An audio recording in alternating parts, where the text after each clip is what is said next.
Hello guys, welcome to aspirant talks. तो कैसे हैं आप सब? तो आई होप सब अच्छे होंगे। तो आज का जो वीडियो है वो है करंट अफेयर से रिलेटेड, कि आपका जो आने वाला एग्ज़ाम है RRB PO, RRB clerk, IBPS clerk, उन सब में आपको करंट अफेयर्स को कैसा टैकल करना है। इसमें आपको मैं पूरा डिटेल्स बताऊंगा कि अगर आपने डेली करंट अफेयर्स किया है तो आपको कौन सा स्ट्रेटेजी फॉलो करना है, और अगर आप अभी तक करंट अफेयर्स शुरू ही नहीं किया है तो कौन सा स्ट्रेटेजी पकड़ना है आपको। तो चलिए वीडियो को स्टार्ट करते हैं। तो जैसे कि आप स्क्रीन में देख पा रहे हैं कि ये वीडियो है current affairs for RRB PO, RRB clerk और आईबीपीएस क्लर्क के लिए। तो फर्स्ट पेज में है, दो तरह के एस्पायरेंट है, ठीक है। एक है जो डेली बेसिस में करंट अफेयर्स को प्रिपेयर कर रहे हैं, और एक है जो अभी तक करंट अफेयर्स को शुरू ही नहीं किए हैं, जो वेट कर रहे हैं प्रीलिम्स का रिजल्ट का। वो अभी करना नहीं है, अभी स्टार्ट कर लेना है, क्योंकि प्रीलिम्स का रिजल्ट का अभी कोई भी खबर नहीं है, वो कभी भी आ सकता है, वो लेट भी हो सकता है, एग्जाम का 10 दिन पहले भी आ सकता है। तो you have to start preparing your current affairs from now on, ठीक है। एक महीना है हाथ में, कर लेना। तो फर्स्ट हम लोग बात करेंगे जो डेली प्रिपेयर कर रहे हैं करंट अफेयर्स को। तो उनका तो कोई भी स्ट्रेटेजी मुझे नहीं लगता फॉलो करना चाहिए, क्योंकि उनका एक ही है कि आपको अपना जो स्ट्रेटेजी है उसमें स्टिक करना चाहिए। आपको डेली करंट अफेयर जो आप कर रहे हो उसी को आपको करना है, और कुछ नहीं करना है। और एक चीज़ करना है, आपको ज़्यादा से ज़्यादा अटैम्प्ट, मॉक अटैम्प्ट करना है, ठीक है। आपको और कोई किसी का भी बात नहीं सुनना है, किसी का भी कोई स्ट्रेटेजी वीडियोस नहीं देखना है। आप जो कर रहे हो वही करो। आपको रिवीजन करना है ज़्यादा से ज़्यादा। आप डेली करंट अफेयर्स कर रहे हो वो करते जाओ, और as much as mock quiz आप देते जाओ। और आपके लिए कोई भी स्ट्रेटेजी नहीं है, मुझे नहीं लगता आपसे अभी कोई आगे है, क्योंकि आप ऑलरेडी बहुत आगे जा चुके हो। एंड आपका जो जैसा आपका प्रिपरेशन चल रहा है आप उसको ही कैरी ऑन करिए। तो आप प्रिपरेशन आपका करते रहिए। तो अभी हम बात करेंगे कि जिन लोगों ने अभी तक करंट अफेयर शुरू ही नहीं किया है। तो उनमें से मैं भी आता हूँ, क्योंकि मेरा भी एग्ज़ाम है, मैंने भी इस बार प्रीलिम्स दिया है। तो मैं करीब 2 साल से प्रिपरेशन कर रहा हूँ। मेरा करंट अफेयर्स जो है वो लगभग थोड़ा स्ट्रांग है, बाकी का पता नहीं, मैं कर लेता हूँ। मैं करंट अफेयर्स कभी मैंने आज तक डेली नहीं किया। मैं या तो वीकली पकड़ता हूँ या मंथली पकड़ता हूँ, और मेरा एग्ज़ाम में डिसेंट स्कोर आ जाता है। तो मैं बताने वाला हूँ कि आपको करंट अफेयर्स जो मंथली वाला है, वीकली वाला है, उसको कैसा करना है, क्योंकि अभी भी आप डेली पकड़ नहीं सकते। तो आपको वही करना होगा कि या तो मंथली उठाना होगा या डेली उठाना होगा। तो आप एक काम करिए, आप आपका जो करंट अफेयर्स है उसको दो सेक्शन में डिवाइड करिए, ठीक है। एक है बैंकिंग एंड फाइनेंशियल अवेयरनेस, और दूसरा है करंट अफेयर्स, ठीक है। तो ये जो आपका टॉपिक है बैंकिंग एंड फाइनेंशियल अवेयरनेस का, इसका सबसे ज़्यादा वेटेज है। अगर आपने यही, बस आप कुछ नहीं किए हो, बस अगर आपने यही करके एग्ज़ाम में चला गया ना, तो आपका एक डिसेंट स्कोर आ जाएगा। ये मेरा जो अभी तक का एक्सपीरियंस है मैं उससे बता रहा हूँ, आपका डिसेंट स्कोर आ जाएगा। पर आपको करना होगा विथ प्रॉपर रिवीजन, आपको इसको अच्छे से करना होगा। तो आप अभी क्या करना है, आपको अभी फर्स्ट आपको ये वाला टॉपिक पकड़ना है, हर महीना का हर महीना का आपको ये वाला टॉपिक पकड़ना है। तो इसको कैसे करना है मैं बताता हूँ। आपको कोई भी मैगजीन लेना है, ठीक है। पहले तो आपको वीकली बेसिस करना है, आप वीकली बेसिस करिए। मंथली करना है, मंथली करिए, मेरे हिसाब से मंथली ठीक रहेगा। तो आपको क्या करना है ना, कोई भी एक मैगजीन उठा लेना है, या तो अड्डा का, ऑलिव बोर्ड का, क्रॉसवर्ड का, बहुत सारा मैगजीन है, और भी किसी का भी एक मैगजीन उठा लेना है। उससे मंथली वाइज जो उसका कंटेंट रहता है, और जो अलग अलग टॉपिक का मतलब डिवाइड किया हुआ रहता है उसमें करंट अफेयर्स, तो आपको बैंकिंग एंड फाइनेंशियल अवेयरनेस को ढूंढना है, और वही पार्ट को आपको करना है। पिछले लगभग 4 महीना का आप करिए, क्योंकि अभी 6 महीना पकड़ने का जरूरत नहीं है। और मुझे नहीं लगता 6 महीना, सब बोलते हैं 6 महीना करने के लिए, पर मुझे नहीं लगता 6 महीना उतना इम्पोर्टेंट है, क्योंकि पिछले 2-3 महीने से ही सब कुछ पूछ लेते हैं ये लोग।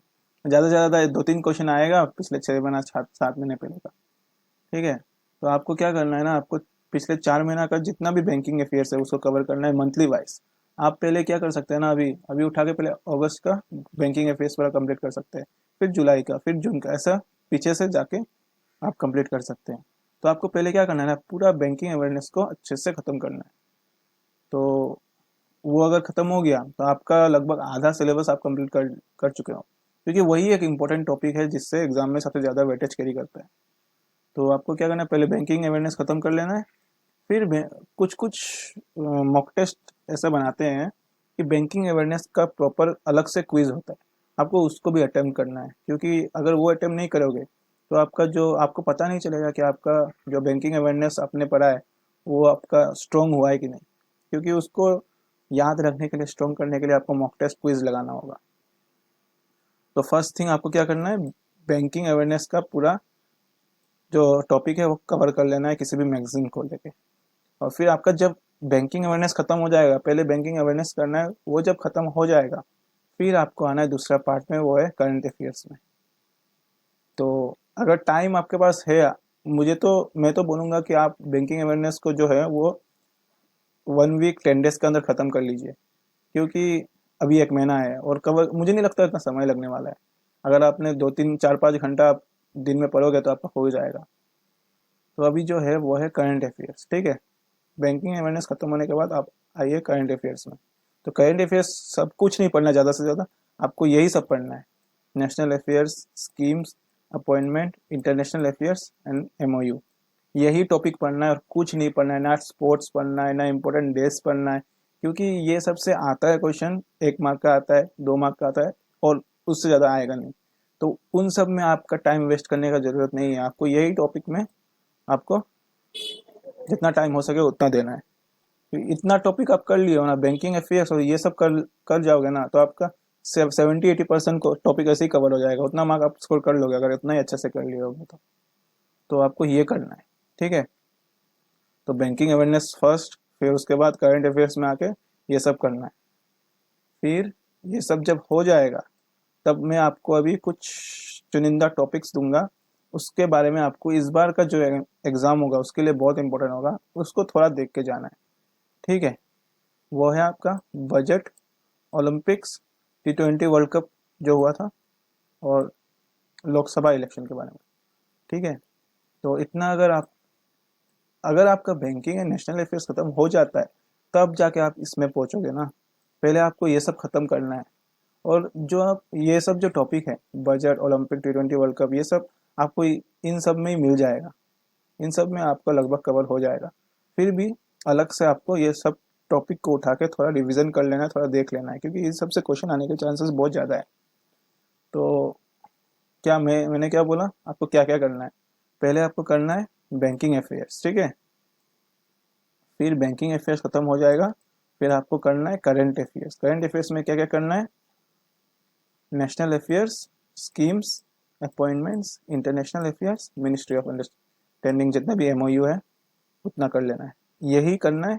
फिर अगर इतना खत्म हो जाता है फिर उसके बाद आप ये वाला टॉपिक आपको करना है, आपका लगभग करंट अफेयर्स पूरा खत्म हो जाएगा। आप जो डेली करंट अफेयर्स कर रहे हैं उनको टक्कर देने लायक हो जाओगे। तो आपको उतना टेंशन नहीं लेना है अभी कि मेरा करंट अफेयर्स नहीं हुआ है, मैं कहाँ से करूँ, कितना करूँ। आपको उतना कुछ घबराना नहीं है, आप यही स्ट्रेटेजी फॉलो करिए, देखिएगा आपको, आप जब ये सब आपका खत्म हो जाएगा ना, आपको अलग ही कॉन्फिडेंस मिलेगा। तो आपको ये सीरियल वाइज करना है, अच्छे से करना है, और रिवीजन सबसे मस्ट है। आप अगर सब कर भी लोगे, आपको कम से कम ये सबको 2 3 बार तो रिवीजन करना ही है। नहीं तो आप ये वाला कर लोगे, ये पार्ट कर लोगे, फिर ये पार्ट जब करोगे तो ऊपर वाला पार्ट भूल जाओगे। तो आपको रिवीजन, कंटिन्यूअसली रिवीजन आपको करना ही होगा। प्लस जब ये सब खत्म हो जाएगा तो आप मॉक टेस्ट या क्विज उठा के, आपको ओलिव बोर्ड का भी क्विज मिल जाएगा, गाइडली का भी मिल जाएगा, स्मार्ट कीरा का भी मिल जाएगा, किसी का भी उठा के पूरा उसका क्विज जो है वो कंप्लीट करिए, क्योंकि बिना क्विज का आपको समझ में नहीं आएगा। और ऊपर से इस बार आरआरबी क्लर्क, आरआरबी पीओ का जो टाइमिंग है वो 15 मिनट का है करंट अफेयर्स, उतना में करंट अफेयर्स खत्म करना बहुत मुश्किल होता है। तो मॉक टेस्ट बहुत इंपॉर्टेंट है इस बार। तो ये वाला जो स्ट्रेटेजी आप फॉलो करिए, ये उन लोगों के लिए जिन्होंने अभी तक करंट अफेयर्स किया नहीं और अभी शुरू करना चाहते हैं। आपको आज ही से शुरू कर देना है करंट अफेयर्स को, जैसा मैंने बोला है वैसा ही करिएगा, तो आप डिसेंट से भी ऊपर स्कोर आपका हो जाएगा। तो मुझे नहीं लगता इसमें कोई प्रॉब्लम होने का बात है। अगर कोई आपको इशू आ रहा है, कोई प्रॉब्लम है, आपको कोई डाउट है, तो कमेंट सेक्शन में बताना कि क्या डाउट हो रहा है आपको, मैं उन डाउट को सॉल्व कर दूंगा। तो आई थिंक मैंने कुछ छोटा मोटा इन्फॉर्मेशन देने का अच्छा कोशिश किया होगा। तो आप ये स्ट्रेटेजी फॉलो करके पढ़ते रहिए। आप अगर आपका करंट अफेयर्स अभी तक शुरू नहीं हुआ है, एंड चैनल को सब्सक्राइब कर देना यार, क्योंकि अभी मैं ऐसा वीडियो बनाऊंगा आप लोग के लिए। मैं भी 2-3 साल मेरा लग गया एग्ज़ाम देते देते, तो मुझे पता है कि क्या चीज़ में ज़्यादा ध्यान देना चाहिए, कैसा करना चाहिए, कौन सा चीज़ है जो हम लोग को नहीं करना है। मेन चीज़ वो है, क्योंकि हम लोग जो है उल्टा पुल्टा ज़्यादा चीज़ करके हम लोग टाइम वेस्ट करते हैं। तो मुझे इतना पता है कि क्या नहीं करना है, और वो ज़्यादा इम्पोर्टेंट है। तो आप मेरे साथ बने रहिए, मैं आपको पूरा स्ट्रेटेजी दूंगा, अच्छे से बताऊंगा कि आपको कैसा प्रिपेयर करना है। Thank you. एंड जो डाउट होगा आप कमेंट बॉक्स में डाल देना। That's all.